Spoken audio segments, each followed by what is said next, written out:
Hi, I'm Jen Clymer, and we're here with Conversations with the Artist. I'm thrilled to introduce you to the co-directors of an Academy Award nominated short documentary called The Barber of Little Rock. There has to be economic warriors in the community to create economic justice. Hey, what's going on, man? Everybody good? My name is Arlo Washington, and my purpose in life is to advance equity, create opportunities, and build the community.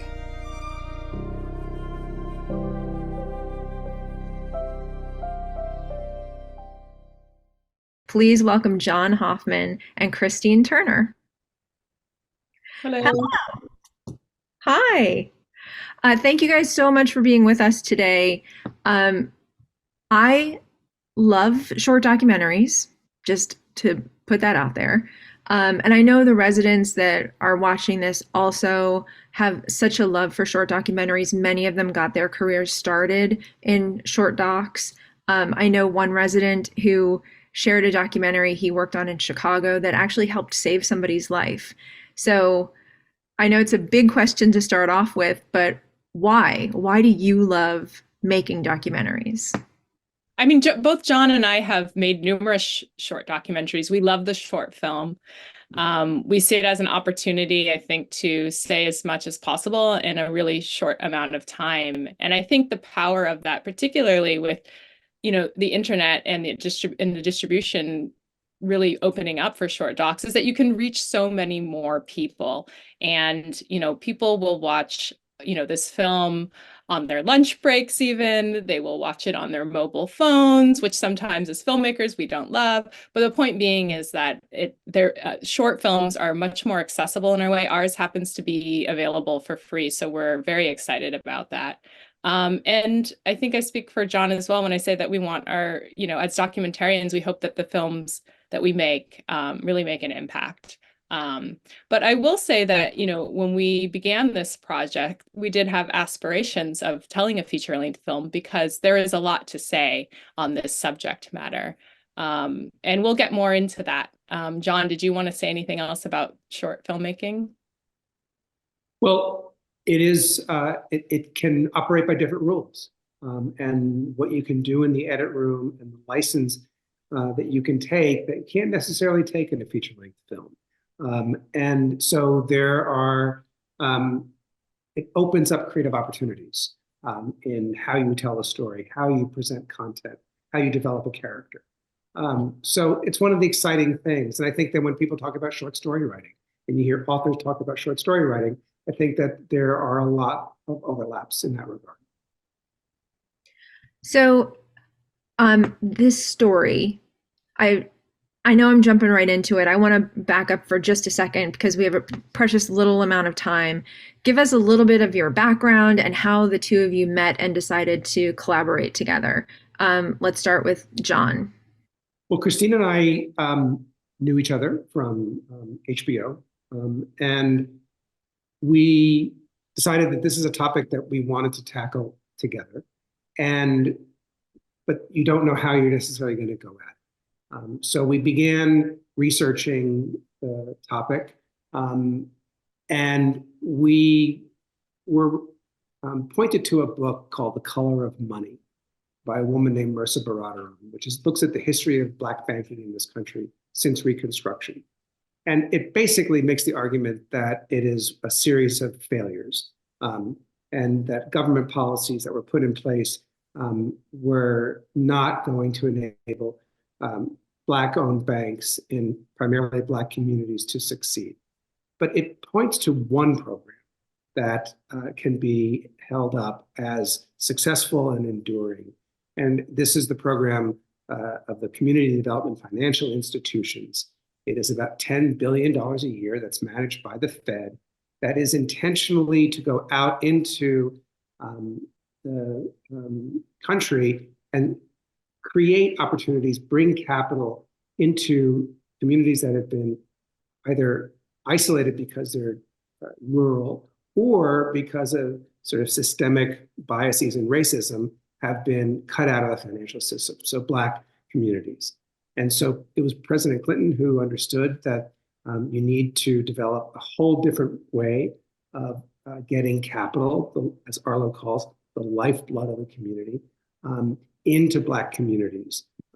And so once we started digging in, we saw that, you know what, these financial institutions, which are called high-touch financial institutions, which people like Arlo, you see, he develops strong relationships with the people that he's giving loans to, that there's probably some pretty ripe opportunity for storytelling.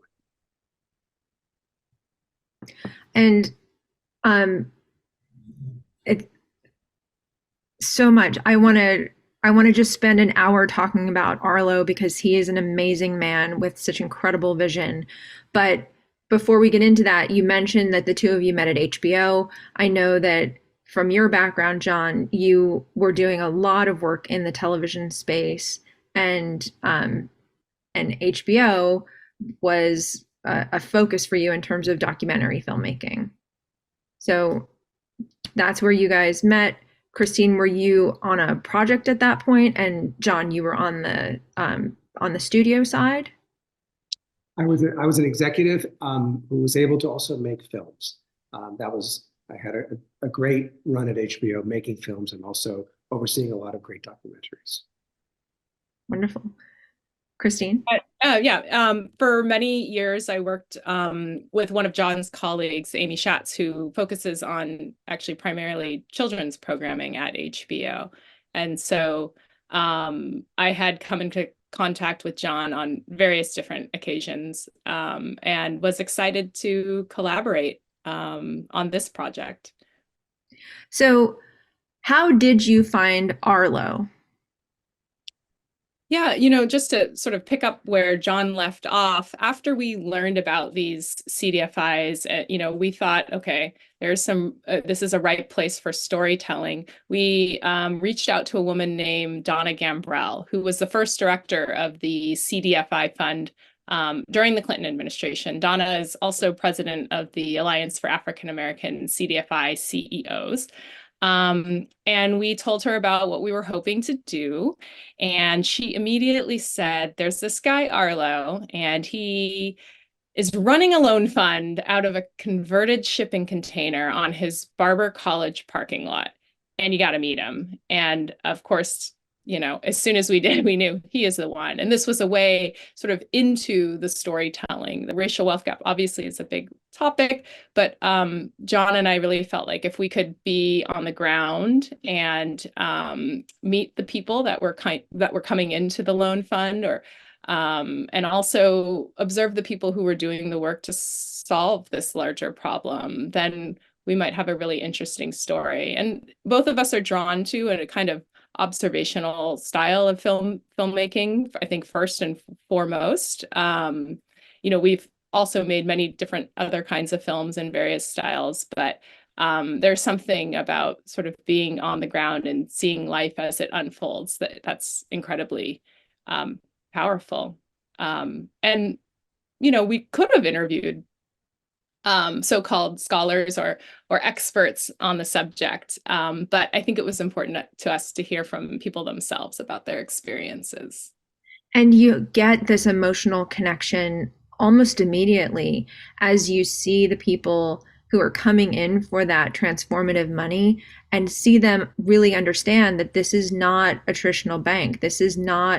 You're not going to be judged on your credit score. This is a way for you to take the first step toward your own financial independence.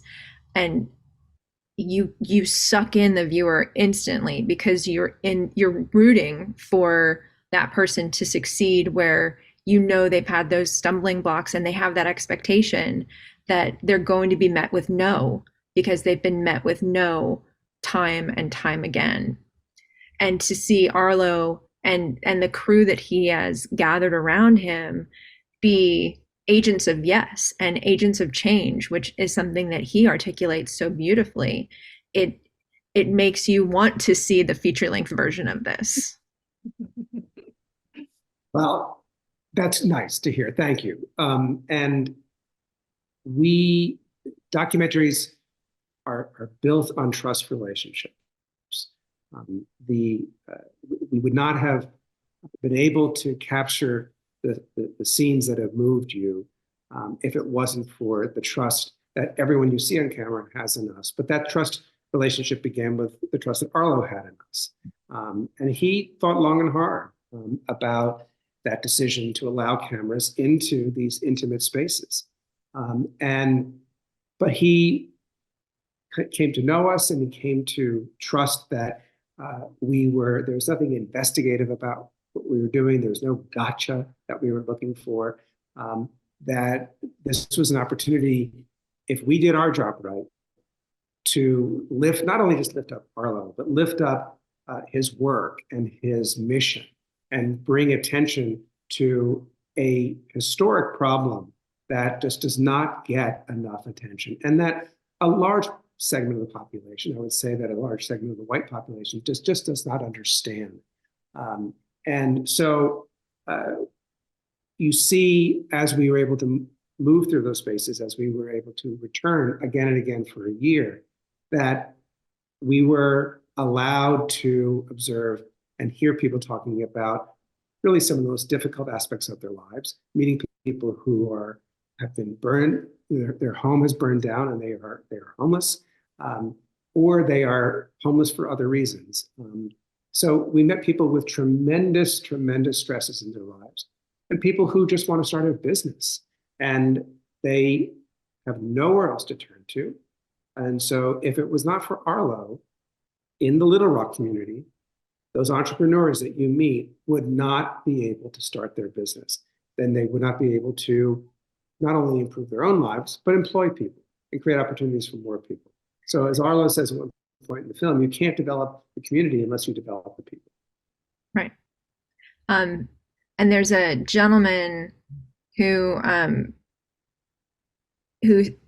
articulates so beautifully the ability for him to have agency over his own life and what that means. That he doesn't have to worry that someone's going to turn around and say, I'm going to sell the business and you're out of a job. He gets to pursue what he's passionate about. And it's interesting to me the way that you present the information about the divide in Little Rock, and how Little Rock is kind of a template, not a template, but Little Rock is a great example for other communities. You just have to really look, and then you can see that divide between where there are banks that are accessible. The highway is literally the dividing line. And the way that you present the discussion about redlining, which is not something that I think, as John, as you were mentioning, a lot of the white community that may watch this would have access to understanding what that is. It doesn't feel like you're being like, okay, now it's time to stop being emotionally invested and we're going to teach you something. It's presented in a way that's very accessible and doesn't lose momentum at all.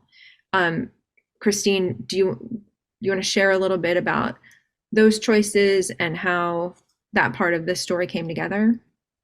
Sure. And thank you for saying that, and that you found it so compelling. I think that was important to us during the entire process, that we could translate some of these issues in a cinematic way that would allow viewers to understand very complex problems, but also be engaged with the story. And, to read about these issues is one thing, but to see them, on the ground is another. And I think that, we visually wanted to make these problems visible. And so when Arlo, who's sort of this natural historian, he's from Little Rock, of course. He went to Central High, which we know in 1957 was bravely integrated by the Little Rock Nine. He knows the community, and he naturally just conducts a certain amount of business in his car. And he's also moving between both the Barber College and the Brick and Mortar Loan Fund. And so it just became apparent to us that we should always have a camera on him all the time as he's traversing these places, as he's traversing Little Rock and the city. And he, very clearly, alongside his friend Scott Green, who, by the way, is the nephew of Ernest Green, who was one of the Little Rock Nine. When they're riding along in the car, and we go to one community of, I think, 30,000 residents, a Black community, and has 0 banks, and then just cross that very divide that you were speaking of, that interstate, to a wider, wealthier community, of 8,000, and there's 14 banks. I mean, he makes visible these things that intellectually we may know, but may not have seen, can see such a stark comparison, all in the journey of a single car ride. And so we wanted to make as many of those things visible and tangible. And which is why, naturally the next step was, of course, to employ the drone, so we could ground viewers in Little Rock.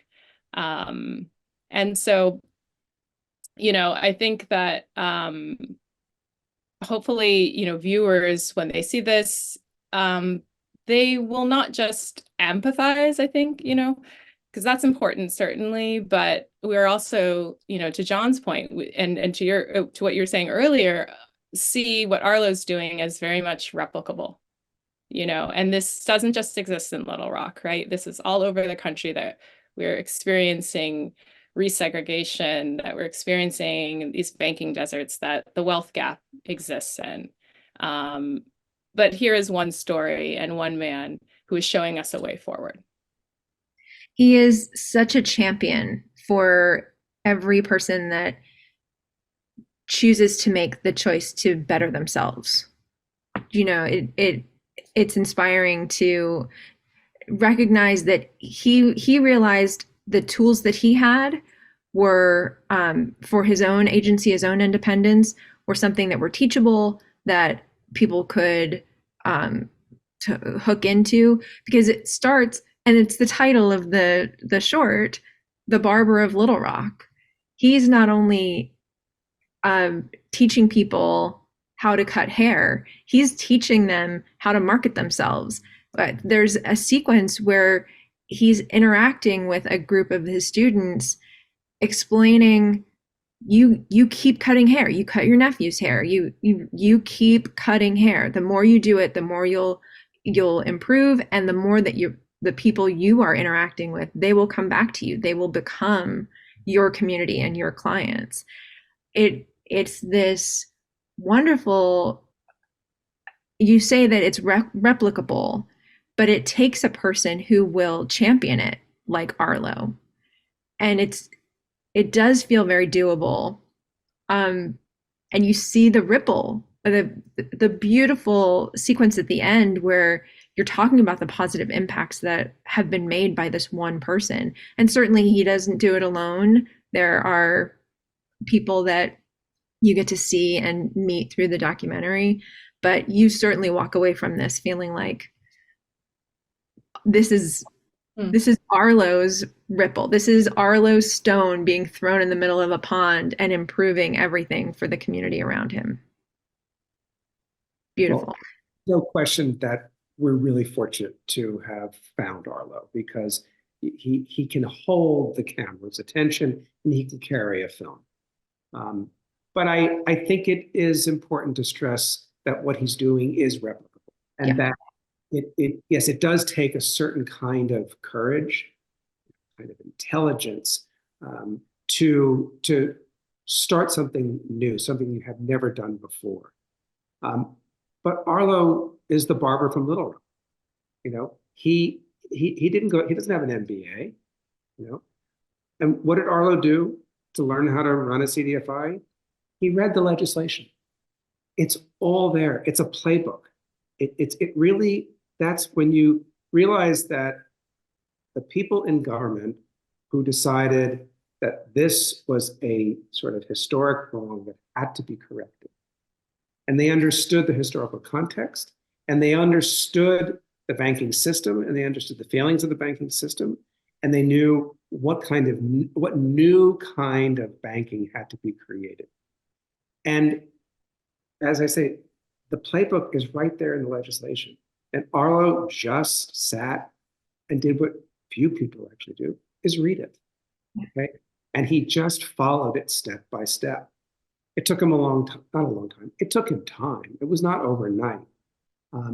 But he also was somebody who has no problem, seeking out people who know more than him, finding mentors. Okay. So, it's a big problem of documentaries sometimes is that you find people who are exceptional. And so it actually ends up alienating people because they feel that that person is so exceptional, I could never do what they do. Okay. What Arlo has done is exceptional, but Arlo himself is not exceptional. He's just determined, he's hardworking, he's ambitious, and he just has an enormous heart. He has just an enormous heart. Right. The thing I was going to add is he's got incredible empathy and compassion, you know. But yes, he is extraordinary, but not inaccessible. Right? Yeah. I know we only have a few minutes left. I am compelled by the residents to always ask, how much did it cost and how long did it take? They love to know the statistics. I'll take the first one. I'm not going to tell you how much it Okay, cost. great. Susan, take the second. It took a year of filming and then of course even more time in post-production. So, we spent quality time there, as we got to know people, our relationships grew. And I think one of the benefits of having that amount of time is, the storytelling can be all the more rich, and Arlo jokes about, when are they going to stop following me around? You can imagine when you're on a mission like him and you're trying to do all the things that you're trying to do, it can get cumbersome at times. But I think that having that amount of time for a documentary is really a privilege. And I think hopefully it comes through in the film with the many different ways that we are coming at the subject matter and the complexity of the different kinds of issues that come up. But, I think more broadly, it's a film about, the hardships and the difficulties that many in the Black community are facing right now. And these are the same hardships and difficulties that other people are facing beyond that community. But it's just as much a story about, this fight for justice and this desire to lift up others from one's own community and to reach back, as many of our great African American leaders have done, and send the proverbial elevator back down. Because Arlo is quite successful and he's, in his own words, made it. He got out of the hood, as he would say. So to see him dedicate his life to helping others lift themselves up, I think feels really important. Yeah. And to see how his desire to want to transform the hood, to drive past all of those houses that are boarded up. And anyway, we have moments left, and I would love to hear about the relationship with the New Yorker, the distribution, how people can see it. Obviously, you're watching this on MPTF Studios, and we are going to be able to show you the short documentary here on the TV station, but you're going to love it, and you're going to tell your family how they can see it. Go for it. Well, what's fantastic about it is that we have the New Yorker as our partner. And so on NewYorker.com, the film lives. And you don't have to have a subscription to the New Yorker to be able to watch it on NewYorker.com. But the New Yorker has put it on YouTube. So all you have to do is just go to YouTube, put the name of the film, The Barber of Little Rock, in YouTube, and you can watch it. And I like to say that the barrier between the public and this film is just access to the internet. So it's just fantastic that anybody can watch this if they have access to the internet. Fantastic. How did that relationship strike up? Was that? It's very simple. Film got some wonderful awards nominations. New Yorker said, "Can we see that film?" And they said, "We love it. We'd like to buy it." Fantastic. Well, congratulations. Please come back with your next film. I'm sure that there's an entire catalog that we would love to share with the residents at MPTF. And thank you so much for your time today. Thank you. Thank you.